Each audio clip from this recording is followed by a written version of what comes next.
When I was 22, my uncle showed up at my small one-bedroom bungalow. As always, every time one of my 4 uncles showed up, my heart sunk. To say that BV was messed up would have been an understatement of the year.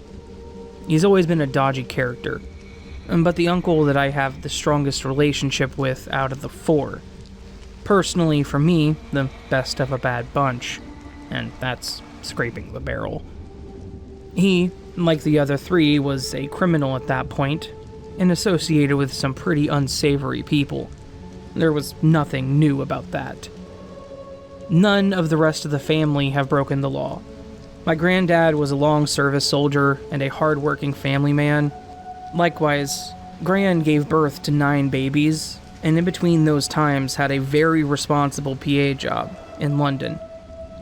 Their 5 daughters, although not having easy lives and having their own personal troubles and tragedies, have all managed to grow up in the same house without breaking the law in any way, all supporting themselves and their children by maintaining, again, very good, responsible jobs whilst raising us, their children, to all, in one way or another, be high achievers and really good people with a strong moral compass. Back to BV. He had obviously been up to no good, as he was paranoid, jittery, and on edge. He was also using in a big way. I called my mom and she came around. I told BV he could stay the weekend with 2 conditions. No stolen goods, no drugs. He agreed a little reluctantly and settled down. Mom decided to stay too in case it went pear-shaped. And it did. The next day was Friday, and my day off work. BV went out early. It was a lazy day. I was just doing a bit of tidying up. I was cleaning around a massive potted plant, and stuffed down inside of it found a huge bag of suspect white powder, which didn't look to be for personal use, various nasty-looking weapons, and several nice-looking pieces of jewelry. I was very narked off. To say the least, after showing Mom, I left the dubious stuff where it was, as I needed time to think about what I should do. When BV got back from wherever it was he went, I asked about the items. He lied, as usual, saying that he had a job, legal of course, for an old friend, and that was his payment. I told him straight out I didn't believe a word he told to me, and that I wanted him and his stuff out first thing in the morning. The next day, Mom and I got up and noticed BV was gone. I looked for the stuff, and saw it was still there. Mom had to work that morning. She told me she would be straight home after, and I settled down for a quiet, chilled morning.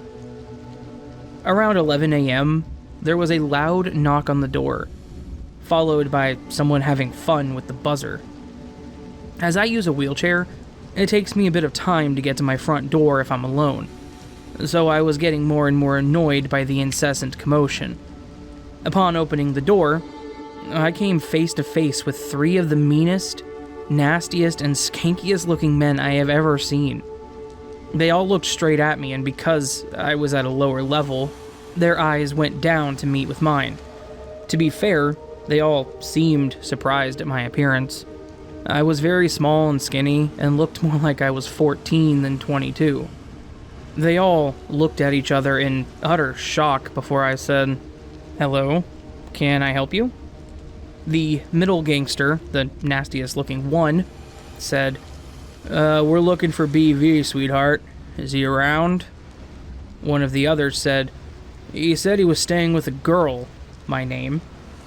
I was bricking inside, but the sheer audacity of my uncle made anger take over my fear and made me braver. I said, "No, he's not around. He's gone and he won't be back. And that's me. I'm his niece." The 3 thugs looked really uncomfortable and shuffled, looking at each other. I said, "Well, he has something of ours. Do you know where it could be?" The middle mean one asked. "Yeah, I'll get it for you. Wait here." I told the 3 of them and shut the door on them. As I did, I heard one of them saying, "Man, that's low even for BV. You see her? She's a kid in a wheelchair." When I got back with their belongings, I shoved it at the meanest one and said, When you see BV again, tell him from me if he even thinks about coming here again, I will call the police. And that goes for all of you, too. The mean one said, he had our stuff, we had to get it back. I said, still blagging, that's fine. I'm just saying what I will do. The three thugs nodded and left hurriedly. After they left, I was shaking all over. I was really scared and upset. When Mom got home, I told her about the incident, and she went ape. I know that at a later date, she saw her brother and threatened him with something nasty if he ever came near me, or brought his criminal scumbag mates around me again, and to his due, he never has.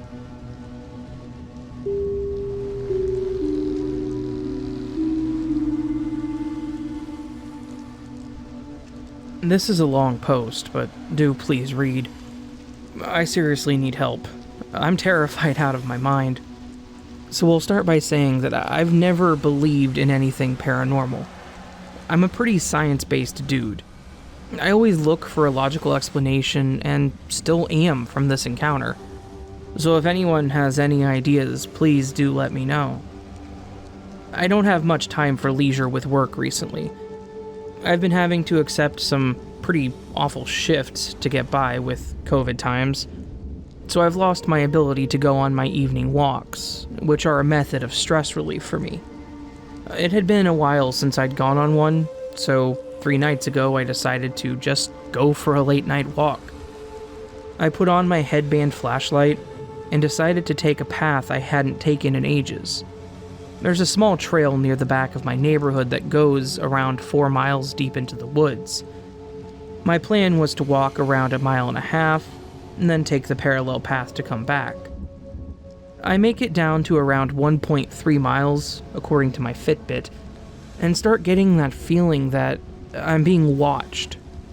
I turn off my headlight and sit still to listen. At this point, I'm more concerned that there's a guy following me who's up to no good. I heard clear footsteps in the leaves off the trails, and they've been behind me for nearly 5 minutes. I stopped thinking it was an animal or another walker and became worried. Sitting there for probably 3 to 4 minutes, and I hear nothing at all. I turn back on my headlight and decide to start walking quickly back home. About 2 minutes later, I hear footsteps again. This time, it sounds different. It sounds like 4 feet instead of 2 feet walking, and it's walking at the same increased speed that I am. I turn around quickly with my headlight and phone light and point it behind me. Silence. I get angry and yell out, "Leave me alone. I'm going to call the cops if you come at me. I have a knife." Silence. I yell again to get the hell out of here and start walking towards where I hear the walking. About 20 yards out, hard to fully make out because the flashlight doesn't reach too far, I see what looks like a literal naked man running full speed on all 4s into the woods. Normally, I'd chalk it up to drugs, but my area doesn't really have a drug problem. And there were some details that lead me to believe it wasn't a person. For one, they were damn near hairless, completely bald, pale, white skin, and the way it ran on all 4s looked natural, not like when you try to run on all 4s and look stupid. It looked like its bone structure was designed to walk like that. There was no hunched back, the back was flat, and they were fast. Last thing that happened was straight out of a horror movie. I hadn't heard anything in a while on my way back, but I kept turning around to be sure. With about 0.3 miles left to go, until I was in the clear, I heard a mad dash through the leaves. I whip around and it stops on a dime. I see the edges of its head behind a tree and yell loudly to try and intimidate it. What I heard next, I'll never forget my entire life. It cackled like a monkey. A noise I've literally only heard in nature documentaries. The tone was that of mockery, a predator having fun with me. I didn't stick around. I sprinted as fast as I possibly could back home. I would love to believe this was some prank or some rabid, bald, diseased coyote, but I got a pretty clear look at it. It wasn't. It had human feet and human hands, a human head, and a human backside. But nothing else about it was human. I called the cops after and told them a man was following me. I didn't want to say it was some creature because they would think I was crazy.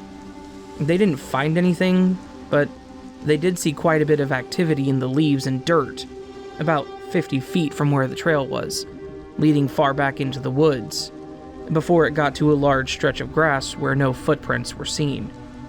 So please, someone just tell me I'm crazy, or that this was some elaborate prank or a deformed man.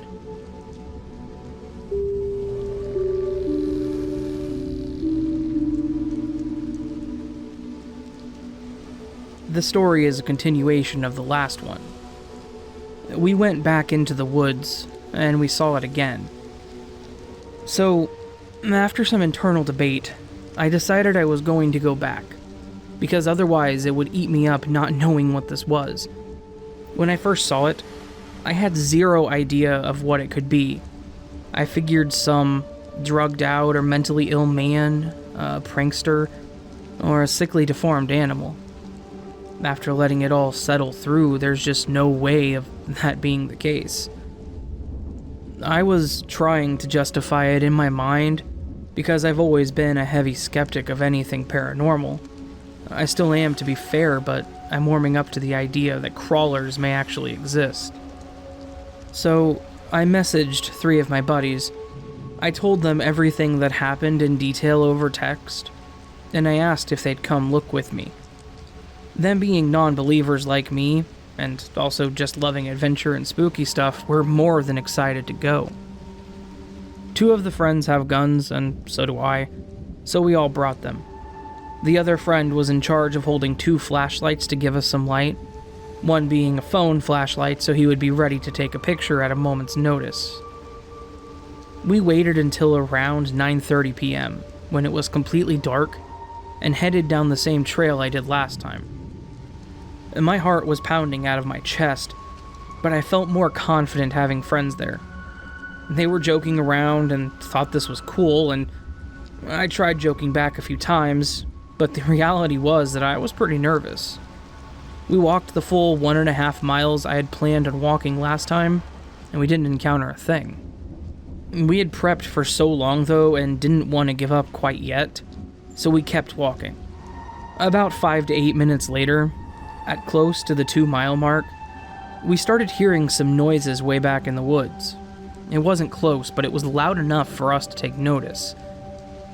I told my friend to turn off the flashlights for a second, and we listened. Bipedal footsteps made their way closer to us. Still far, but definitely coming our way. It sounded like they were wearing boots or something because the heaviness of the step was quite loud. That, or there were a lot of leaves, which, to be fair, is a possibility. It was off the trail, so it's all woods back there. Once the footsteps made it about 20 to 30 yards away, I called out asking if someone was there. The footsteps stopped, but only for a brief second. A second later, the bipedal footsteps turned to what sounded like something sprinting on all 4s in our direction. My friend immediately turned on the flashlights, but there was nothing visible from the dense forest. At the beginning of the trail, the forest is pretty clear, but further back it gets a lot more dense, so it was hard to tell. Once he turned on the light, the footsteps stopped as well. None of my friends were talking. Now, paranormal believer or not, hearing that will scare the hell out of you. My friend unholstered his pistol and kept it by his side. He looked at me, and I could see he wasn't having a good time anymore. My friend holding the camera was visibly shaky and was darting his glance between all of us. The third friend, shortly after, yelled into the woods that, "I see you. Come out and stop screwing with us. We have guns and we will shoot. I don't want to hurt you over some dumb joke, so just come out now." We hear that sound again. I mentioned last time it sounded like a cackle. This time it was more of a yell, shriek, aggravated noise. I don't even know what to compare it to. I just know it gave me goosebumps. My friend immediately shot his gun into the woods, causing my ears to ring horribly due to me being right next to him. I couldn't hear at all, but I noticed his gaze went from the spot we heard the footsteps from over to the right of that spot, around 90 degrees. I followed his gaze, and for about half a second, I caught a glimpse of, once again, a tall, human-like figure running on all fours behind the tree. He started walking towards that direction, but my friend with the flashlight stopped him. He made a point that it was a shotgun slug. The chances he missed were slim due to the fact that the tree it was next to was covered in evidence that the shot was on target. My friend made a scary point that we hadn't considered. What if it hit it, but didn't hurt it? And what if he was right? What if it took a shotgun hit and didn't even fall over? My estimate is that it was between 6 foot and 6'4", and maybe between 140 to 165 pounds. So, if it could still run after that shot, it either didn't get hit or it was not something we wanted to mess with. We hear the cackle that I heard the first time, that mocking noise, not so much an aggravated noise this time, more so a noise that gave me the impression it was having fun, or enjoying the fear that we blatantly had in our voices. No more footsteps, but my friend shot in its general direction again. Ears ringing again. I couldn't hear anything, but I did see a small glimpse again of it running off deeper into the woods. I could only see its rear for a second or two before it was too far to be seen by the light. This meant it had to be running pretty fast. I don't want to give a number, but if I had to guess, it was easily around 20 miles per hour or so. Nothing a human could do on all fours, that's for damn sure. We turned around and jogged back home. Upon getting home, we talked about what we saw. Nobody was disputing my story now. We had all seen it. We talked all night. I showed them some of the comments on my last post where they suggested a crawler. We read a lot of posts here, and some of them matched our experience, some didn't. But we did all agree that if this was paranormal, that a crawler was the best guess we had. Now, we're all on the same page. I still don't know if we buy into the paranormal claims, but this one is starting to convince us. We realized at the end we hadn't even looked for pictures. We asked my friend with the phone, and he shyly admitted that he hadn't even thought to take a single picture. I'm not gonna lie, guys. I was so terrified I didn't even open the camera app a single time. I was just trying to make sure it wasn't behind us or charging us. I'm sorry. We told him not to worry. None of us would have been any better about being calm enough to set up a picture. I never saw its face still, but the friend who took the shot swears it didn't have one. Or at least it had no eyes. He couldn't see if it had a mouth, but it was about a third out from behind the tree, and from his angle he saw, it was blank from the nose area up. Or if it did have eyes, it was too black to be noticeable in the dark. We did all come to a decision, though. We're going to go back. We'll be more prepared next time. We'll do our research, we'll have a camera strapped to us, always recording. We know what to expect, so we'll be more calm. Any other tips or advice, please do let me know. We'd really like to capture some full evidence of this thing.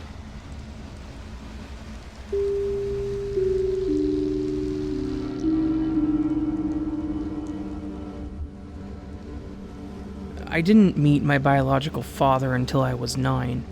By the age of 12, my father had returned to Virginia from Florida with his new family. Some time passes, and I wanted to live with him. My mother would allow me to move in with him if he agreed to give her $900, and that's what he did. Looking back, sometimes I feel as if my mother sold me. We jump forward in time to a year later.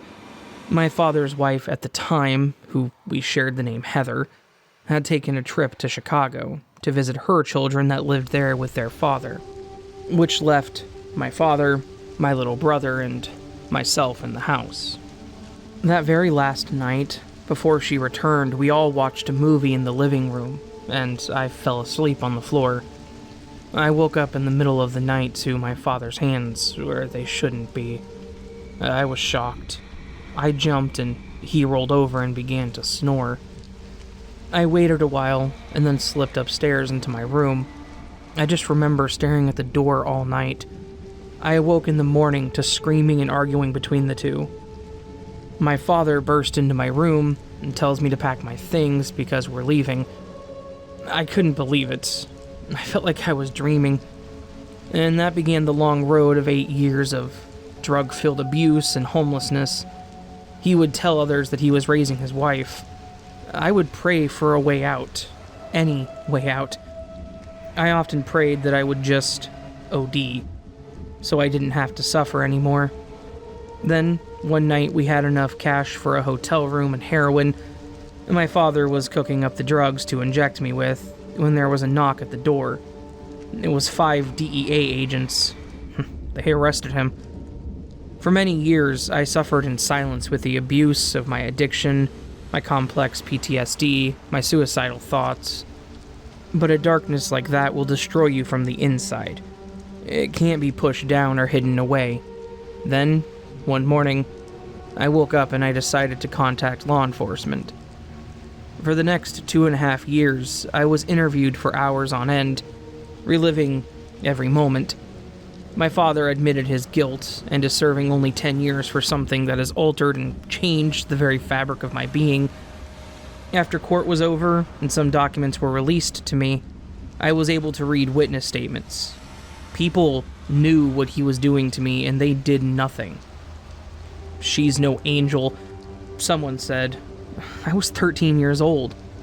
I've been made fun of for what happened to me. I was blamed, called a liar. My father's side of the family wanted nothing to do with me, so if you ever have a gut feeling that something is not right, don't be afraid to speak up. And if you've walked the same road as I, you are not alone. It feels good to bare my soul and the darkness within that I battle every day.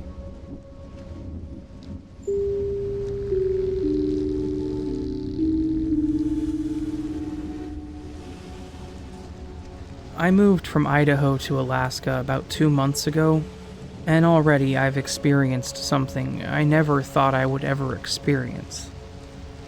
After taking a week to recover from a 5-day trek across Canada on the Alaska Highway, I decided I was going to get out and explore the wilderness of my new home state, and try to catch a glimpse of the wildlife, such as moose or bears. The house I'm renting is on the outskirts of the nearest town, so I basically live right in the middle of the forest and have access to miles of dense woods. I still don't know what I'd been thinking when I decided to go into the woods without anything but my phone, which, at the time, didn't get service in Alaska, and some earbuds. I began by running at a medium pace into the woods, hopping over bushes and branches, while jamming out to some shaky graves.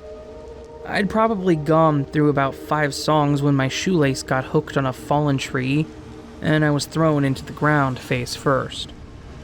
I immediately got back up, swore out of irritation, and began to put my earbuds back in when I realized I had no idea where I was. At some point, I'd lost my sense of direction, and had only but a faint idea as to which direction I had come from. I started to run the way I thought I had come from, when I began to panic and second-guess myself, when I realized I should have come out into my backyard ages ago. I didn't want to panic, because I knew that it would make everything worse if I did, and I started to try and pinpoint the right direction. Of course, I eventually realized that I was hopelessly and utterly lost without the slightest indication of which way would bring me to some sort of civilization. After a few brief moments of cursing and groaning, I decided to follow my gut and go the direction in which I thought would possibly lead me home. I started running at full speed, hoping to break the tree line in a matter of minutes, when something on the ground caught my eye. It was a backpack. I stopped instantly and looked around for a person or campsite, but there was nothing I could see from the spot I was at, which was situated at the bottom of a small hill. The bag looked as if it had been abandoned for a few days at least, but was slightly damp from the rain earlier that morning. I knelt down and picked up the bag, resting it against my knees. It had a heavy weight to it when I moved it, so I know there was something inside. Looking back now, I remember the dark feeling I had in my chest right before I unzipped the main part of the backpack. Inside, there were bags of what I immediately knew was an assortment of illegal drugs and items used to administer them. I quickly stood up and took a step back. I had such a powerful feeling of dread that I felt like I was in imminent danger. I just wanted to get out of there and find my way home, so I started to run again up to the top of the hill. I was hit with a wave of excitement when I saw a house at the bottom that was buried in the trees. I'd begun to make a start for it, when something in my head told me to stop. The thought entered my mind that what I had just discovered was awfully close to this house. I wanted so badly to be out of the woods and find some sort of civilization, but something told me that it wasn't safe. I ran away from the house along the tree line, hoping that I would possibly stumble upon another house. After about 10 to 15 minutes, I stumbled into a neighborhood of sorts and asked a man working in his yard for directions. He was kind enough to drive me home and assure me that everybody gets lost in Alaska at some point. As soon as I got home, I showered, chugged some water, and then immediately called the police to report what I had seen. However, due to the fact that I had no idea where I was, I couldn't tell them where to find the drugs or where the house was, so my report was basically useless. I just would have felt guilty if I hadn't at least said something. I've driven all over the area down different roads, trying to find the house, but I never have. It's probably for the best though, because I don't want to get caught up in something I shouldn't be. I'm glad I listened to my gut and kept running from that house, because people in possession of such a large amount of illegal drugs can be extremely dangerous.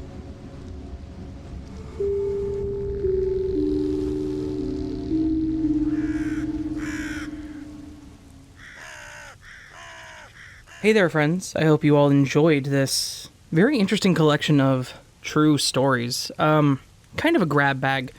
That was by design. I had some stories that weren't really fitting with other ones, so I wanted to get them together into one little collection here. I hope you guys liked it. If so, please consider joining the Nevermore. To do so, all you have to do is hit that subscribe button, the bell icon next to it. That makes you part of the Nevermore. You can also support the Nevermore by going to any of my social media pages, as well as my webpage, or supporting me through Patreon or Coffee. All of this optional, all of it appreciated. One more time, I just want to say I love every single one of you. You're all amazing folks. Never forget that. Head up, chin up, whatever you want to say. Just, I love you, okay? That's all. I'll see you on the next video, but until then, sleep well.